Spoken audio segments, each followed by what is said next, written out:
You know what?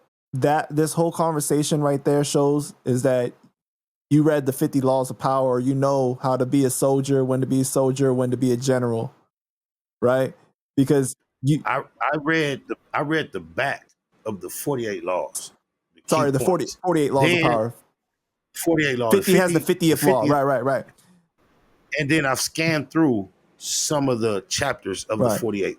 Very scarcely, but I cannot claim to have read it. But you understand. I'm generally familiar with the concept. You understand like how like 50 has said like he's a general when he's with G Unit, but he's a soldier when he's with Dr. Dre, with Eminem, right? Like you understood it wasn't your place to broker that that peace treaty. That wasn't for you to make. Which peace treaty? The one with Game. Oh no, I would never try to broker peace. What I did to the contrary is 50 told me to stay out of it. And because of Game's relentless attack on G Unit in general and not personalizing his attack toward 50 and the members, and I'm pushing G Unit in general so hard, I went against 50's advice and inserted myself in that. He advised me not to react to Game. And Game was going out of his way to diss G Unit, but show me love in the same records.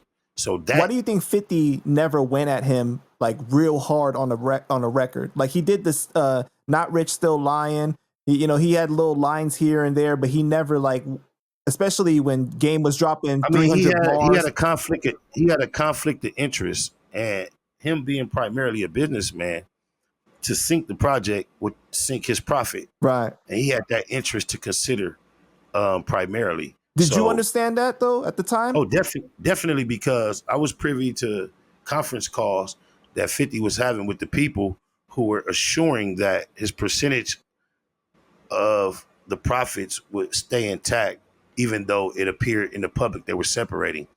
He was allowing me to witness a lot of those conversations while that was being confirmed to him. Wow, so 50 wasn't lying about that.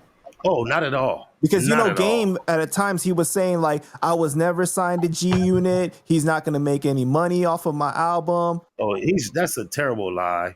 Not only is that the case, you can see creatively, the successful records were highly influenced by 50. Right. Which puts me in a position where I think is where a disconnect came with 50. If you look at the successful records up out of the G Unit umbrella, his influence is evident on all of them. All the ones that went to market that actually got a promo behind them, from the On Fire to all of them. If he did not provide the producer or co-write the record, perform on the hook or something of that nature, he was personally involved with the record. The only record that G Unit had up until my point in date that had any life, that he appreciated, that he had absolutely no involvement in producing, was Beautiful World.